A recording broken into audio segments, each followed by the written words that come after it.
Breaking news দর্শক বন্ধুরা, জামাত শিবির এবং জামায়াতে ইসলামের যত নেতাকর্মীরা আছে আমির সহ সকলের নামে রাষ্ট্রদ্রোহিতার মামলা এবং অতি দ্রুত গ্রেপ্তার হতে যাচ্ছে। এই যারা মুক্তিযুদ্ধকে যারা স্বীকার করেন না তারা বাংলাদেশের উপদেষ্টা হইন না। বিজয়ের সাথে একটা শব্দ কানেক্টেড ছিল। 1971 সালে যখন মহান স্বাধীনতা যুদ্ধ হয়েছিল, সেটার প্রধান একটা স্লোগান ছিল জয় বাংলা। কিন্তু কালের বিবর্তনে মহান বিজয় দিবসে ধানমন্ডি 32 নম্বর বঙ্গবন্ধু জাদুঘরে শ্রদ্ধা নিবেদনের জন্য আহ্বান জানিয়েছেন সাবেক প্রধানমন্ত্রী শেখ হাসিনার ছেলে সজীব ওয়াজেদ জয়।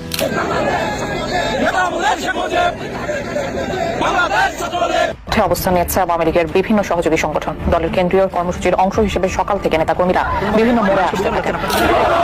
সরাসরি সেনাবাহিনী অ্যাকশনে, বর্তমানে সেনাবাহিনী আসার পর আশা করছি যে ঘটনাটা অন্যদিকে মন্দিরটা শান্ত হবে। তুমুল সংঘর্ষ চলছে। ডোনাল্ড ট্রাম্প দায়িত্ব নেয়ার মাত্র কয়েকদিন আগে ভারতকে এক ধরনের কালো তালিকাভুক্ত করলো যুক্তরাষ্ট্র। এটা কিসের ইঙ্গিত? এর প্রেক্ষাপটে বাংলাদেশের সঙ্গে সম্পর্ক কোন দিকে যাবে সেই আলোচনায়। দর্শক, গুরুত্বপূর্ণ ভিডিওতে আপনাকে স্বাগতম।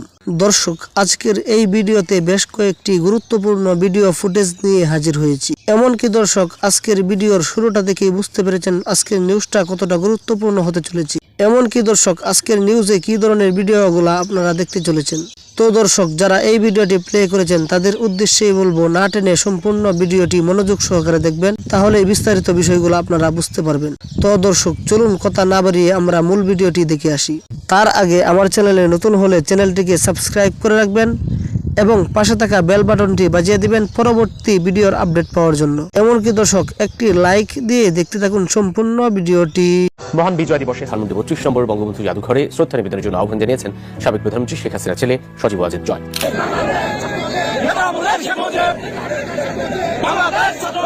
এবার বিজয় দিবসকে কেন্দ্র করে বড় মহাসমাবেশের ডাক দিয়েছেন সজীব ওয়াজেদ জয়। ইতিমধ্যে তিনি জানিয়েছেন ধানমন্ডিতে আজ রাতে একত্রিত হওয়ার জন্য। সেই আন্দোলনে সজীব ওয়াজেদ জয়ের ডাকে সাড়া পেয়ে জমায়েত হবে যারা আওয়ামী লীগের নেতাকর্মীরা। বিজয় দিবসকে কেন্দ্র করে সজীব ওয়াজেদ জয়ের এমন সমাবেশের প্রস্তুতি নেওয়ার আসল রহস্য কি জানতে হলে সম্পূর্ণ ভিডিওটি না টেনে দেখতে থাকুন। অনেকটা লোকচক্ষুর আড়ালে থেকে ক্ষমতার রাজনীতি পাশ কাটিয়ে নীরবে নিভৃতে কাজ করছেন বঙ্গবন্ধু দৌহিত্র সজীব ওয়াজেদ জয়। বাংলাদেশের সাধারণ জনগণ এক দফা এক দাবির মাধ্যমে শেখ হাসিনার পতন ঘটানো হলেও আওয়ামী লীগের হাল ধরে রাজনীতি চালিয়ে যাচ্ছে সজীব ওয়াজেদ জয়। দেশের বাইরে থেকে গোপনে গোপনে আওয়ামী লীগকে সক্রিয় করার চেষ্টা করছেন তিনি। ইতিমধ্যে মহান বিজয় দিবসকে কেন্দ্র করে ঢাকার রাজধানী সহ বিভিন্ন জায়গায় আওয়ামী লীগ এবং ছাত্রলীগের নেতাকর্মীরা আন্দোলন করে যাচ্ছে। সেই সব আন্দোলন বিচ্ছিন্নভাবে হলেও এবার সজীব ওয়াজেদ জয়ের আহ্বানে সেই আন্দোলনটা আরো বড় আকার হতে চলেছে। তাই তো সজীব ওয়াজেদ জয়ের আহ্বানে প্রস্তুতি নিচ্ছে আওয়ামী লীগ এবং ছাত্রলীগের নেতাকর্মীরা। ইতিমধ্যে দেশের বিভিন্ন জায়গায় নিষিদ্ধ হওয়া ছাত্রলীগ নেতাকর্মীরা জেগে উঠতে শুরু করেছে। বিভিন্ন জায়গায় ব্যানার পোস্টারে আন্দোলন করতে দেখা যাচ্ছে ছাত্রলীগ নেতাকর্মীদের। এরই মধ্যে খুলনা রেলওয়ে স্টেশনে দেখা গিয়েছে ছাত্রলীগ জেগে ওঠার কর্মকাণ্ড। সেইখানে লেখা রয়েছে ছাত্রলীগ আবারও ভয়ঙ্কর রূপে ফিরবে, জয় বাংলা, জয় বঙ্গবন্ধু, শেখ হাসিনা আবার আসবে। যেসব ইঙ্গিতের মাধ্যমে তারা জানান দিতে যাচ্ছে অতি শীঘ্রই তাদের ভয়ঙ্কর রূপ প্রকাশ হতে চলেছে। ব্রেকিং নিউজ দর্শক বন্ধুরা, জামাত শিবির এবং জামায়াতে ইসলামের যত নেতাকর্মীরা আছে আমির সহ সকলের নামে রাষ্ট্রদ্রোহিতার মামলা এবং অতি দ্রুত গ্রেপ্তার হতে যাচ্ছে। দর্শক, এই মুহূর্তে আজকে মহান বিজয় দিবসেও দেখেন জয় বাংলা স্লোগানটা বলতে অনেকে ভয় পায়, আবার অনেকে বলে না এই আওয়ামী লীগের লোক ছাড়া এই বক্তব্য কেউ দিতে পারে না। এই বিষয়গুলো হচ্ছে সেন্টিমেন্ট অফ ইস্যু। যাই হোক, আমাদের বক্তব্যটা হচ্ছে অন্য জায়গায়। বিজয় দিবসের ঠিক আগের দিন নড়াইলে আদালত প্রাঙ্গণে এক বিরল দৃশ্য ঘটেছে। চলুন আপনাদেরকে একটা ফুটেজ দেখাই।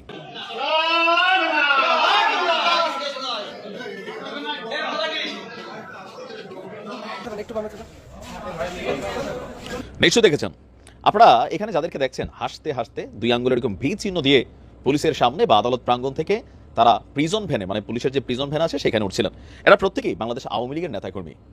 সরকার পতনের পর বিভিন্ন মামলায় তাদেরকে গ্রেপ্তার করা হয়েছে। তো গতকালকে সম্ভবত নড়াইলের আদালতে আপনার তাদেরকে মামলাটা শুনানির জন্য আদালত প্রাঙ্গণে আনা হয়েছিল বা প্রিজন ভ্যানের মাধ্যমে। তো আদালত থেকে বের হওয়ার সময় তারা প্রত্যেকেই বিজয়ীর হাসি দিয়া, চেহারার মধ্যে আছে কোনো ডর ভয়, কোনো রকম কোনো ইয়ে নাই। তারা বিশ্বাস করে যেগুলো কোনো কিছুই না, এই ধরনের রাজনৈতিক মামলা এটা পয়েন্ট অফ টাইম বা ম্যাটার অফ টাইম এগুলো কেটে যাবে। ভারতের সঙ্গে যুক্তরাষ্ট্রের সম্পর্কের কথা, যুক্তরাষ্ট্র সম্প্রতি এক বিজ্ঞপ্তিতে ভারতকে এক ধরনের কালো তালিকাভুক্ত করেছে, অসহযোগী রাষ্ট্র হিসেবে ঘোষণা করেছে। অসহযোগী রাষ্ট্র মানে বিভিন্ন কাজে তারা অসহযোগিতা করে, প্রত্যর্পণে অসহযোগিতা করে, নানাভাবে অসহযোগিতা করার দৃষ্টান্ত সেই অভিযোগ করেছে ভারত সহ বেশ কয়েকটি দেশের ক্ষেত্রে এই তালিকাভুক্তি তৈরি হয়েছে। ভারত ছাড়া যে দেশগুলো রয়েছে তার মধ্যে পাকিস্তান অন্যতম, অন্য দেশগুলো রয়েছে ভুটান, কিউবা, ইরান, ভেনেজুয়েলা সহ বেশ কয়েকটি দেশের বিরুদ্ধে এই অসহযোগী রাষ্ট্র হিসেবে ঘোষণা করেছে যুক্তরাষ্ট্র। এখন এই ঘোষণা যখন করলো তখন যুক্তরাষ্ট্রের সঙ্গে ভারতের সম্পর্কের অবনতি কি এখন দৃশ্যমান, নাকি বাইডেন প্রশাসনের শেষ সময়ে এসে ডোনাল্ড ট্রাম্পকে টেক্কা দেওয়ার জন্য এক ধরনের সিদ্ধান্ত নেওয়া হলো, যে সিদ্ধান্ত ডোনাল্ড ট্রাম্প ক্ষমতায় আসলে ধোপে টিকবে না, তেমনটাই কেউ কেউ মনে করতে পারেন, বিশ্লেষকরাও মনে করতে পারেন। আদতে কি হবে সেটা কিন্তু একটা গুরুত্বপূর্ণ বিষয়। ভারতের সঙ্গে যুক্তরাষ্ট্রের সম্পর্কের উপরে নির্ভর করবে বাংলাদেশ সরকারের সঙ্গে যুক্তরাষ্ট্রের সম্পর্ক, ভারতের সম্পর্ক এবং বাংলাদেশের সরকারের সঙ্গে সম্পর্কের পাশাপাশি বাংলাদেশের সাবেক প্রধানমন্ত্রী শেখ হাসিনা এবং আওয়ামী লীগের ভাগ্যও কিন্তু সেটার উপরে ঝুলছে। অনেকে আশা করে বসে আছেন ডোনাল্ড ট্রাম্প ক্ষমতায় আসলে শেখ হাসিনা বাংলাদেশে প্রত্যাবর্তন করবেন, বাংলাদেশে ফিরে আসবেন এবং বাংলাদেশে ফিরে এসে তিনি আবারও প্রধানমন্ত্রী হিসেবে দায়িত্ব নিয়ে নিতে পারেন, এমন আলোচনাও অনেকের মধ্যে রয়েছে।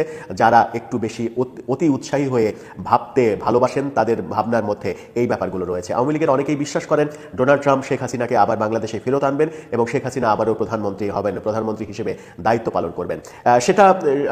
সেটা কি হবে সেটা ভবিষ্যৎই বলে দেবে। কিন্তু ভারত যুক্তরাষ্ট্র সম্পর্কের অবনতি কিন্তু একটা বড় বার্তা দেয়। সেই বার্তাটা কোন দিকে এই সম্পর্ক যাবে, কি হবে সেটা কিন্তু একটা গুরুত্বপূর্ণ ব্যাপার। যখন যুক্তরাষ্ট্র এরকম ঘোষণা দিল, অসহযোগী রাষ্ট্র হিসেবে ঘোষণা দিল ভারতকে, ঠিক সেই সময় যুক্তরাষ্ট্র কিন্তু এটাও ঘোষণা দিয়েছে যে তাদের যে প্রায় 14 লাখ অভিবাসী রয়েছে যুক্তরাষ্ট্রে, বিভিন্ন দেশের অবৈধ নাগরিক রয়েছে, তাদেরকে দেশে ফিরিয়ে দেবে। এই 14 লাখ অভিবাসীর মধ্যে 18,000 ভারতীয় রয়েছে। 18,000 ভারতীয়র ভাগ্য কিন্তু ঝুলে আছে এই সিদ্ধান্তের উপরে। বাইডেন প্রশাসন ক্ষমতা নেওয়ার আগেই যদি এই সিদ্ধান্ত হয়ে যায় যে তাদেরকে ফেরত পাঠানো হবে, তাহলে ভারতের জন্য বড় ধরনের ঝুঁকি নেমে আসবে। এশিয়ার আরেক দেশ চীনের 38,000 অভিবাসী প্রায় রয়েছে যুক্তরাষ্ট্রে, যারা অবৈধ হিসেবে সেখানে বসবাস করছেন। সেই অবৈধ অভিবাসীদের যদি যুক্তরাষ্ট্র ফেরত পাঠায়, তাহলে ভারত যুক্তরাষ্ট্র সম্পর্কের অবনতি যে ঘটবে সেটা বলাই বাহুল্য। কিন্তু ডোনাল্ড ট্রাম্প ক্ষমতায় আসলে এই দৃশ্যপট চেঞ্জ হয়ে যাবে এমনটাও অনেকে মনে করেন। ডোনাল্ড ট্রাম্প নির্বাচনের সময়ই বাংলাদেশকে নিয়ে টুইট করে এক ধরনের আশা জাগিয়েছিলেন শেখ হাসিনা এবং আওয়ামী লীগদের। এর পরে নানা ধরনের ব্যাপারে আওয়ামী লীগকেও দেখা গেছে ডোনাল্ড ট্রাম্পকে ইস্যু করে রাজনীতি করতে। নূর হোসেন দিবসে ডোনাল্ড ট্রাম্পের ছবি নিয়ে আওয়ামী লীগ মিছিল করার ঘোষণা দিয়েছিল এবং সেটার উদ্দেশ্য ছিল ডোনাল্ড ট্রাম্পের ছবি সহ মিছিল করতে গিয়ে সেখানে যদি বাধা দেওয়া হয় এবং নির্যাতন করা হয়, তাহলে ডোনাল্ড ট্রাম্পের ছবির ওপরে নির্যাতন আসছে, এই বার্তাটা ডোনাল্ড ট্রাম্পের কাছে পাঠানো হবে। কিছুটা হয়তো আওয়ামী লীগ সফল হয়েছে, কিন্তু তারা মাঠেই যেহেতু নামেনি, সেহেতু কয়েকজন মাত্র গ্রেপ্তার হওয়া এবং ওই ছবিগুলো ডোনাল্ড ট্রাম্পের ফেস্টুনগুলো দিয়ে যে দু একটা ভিডিও চিত্র পাওয়া গেছে, সেগুলোই আমেরিকাতে তারা পাঠানোর চেষ্টা করেছে। কবে হবে নির্বাচন তা নিয়ে একটি ধূম্রজাল ছিল। ডক্টর মোহাম্মদ ইউনূস এই বিষয়ে একটি বক্তব্য দিয়েছেন, নিশ্চয়ই ইতিমধ্যে আপনারা জেনেছেন। তিনি বলেছেন যে 2025 সালের শেষ থেকে 2026-এর প্রথমার্ধের মধ্যে নির্বাচন হতে পারে, একটা সম্ভাব্য সময়সূচি তিনি কিন্তু দিয়ে দিলেন। কেন পরিষ্কার করতে পারেননি? এই কারণে যে একটা সংস্কার প্রক্রিয়ার মধ্য দিয়ে চলছে, সুতরাং সংস্কার প্রক্রিয়াটা কখন কিভাবে শেষ হবে এবং সেই ক্ষেত্রে আবার জাতীয় ঐক্যমত্যের ব্যাপার আছে, সুতরাং সেই কারণে তিনি একটা সম্ভাব্য ডেডলাইন দিয়েছে। তারপরেও যে ধূম্রজাল ছিল বা ধোঁয়াশা ছিল, সেটা হয়তো ডক্টর মোহাম্মদ ইউনূসের এই কথাই কিছুটা কেটে যেতে পারে।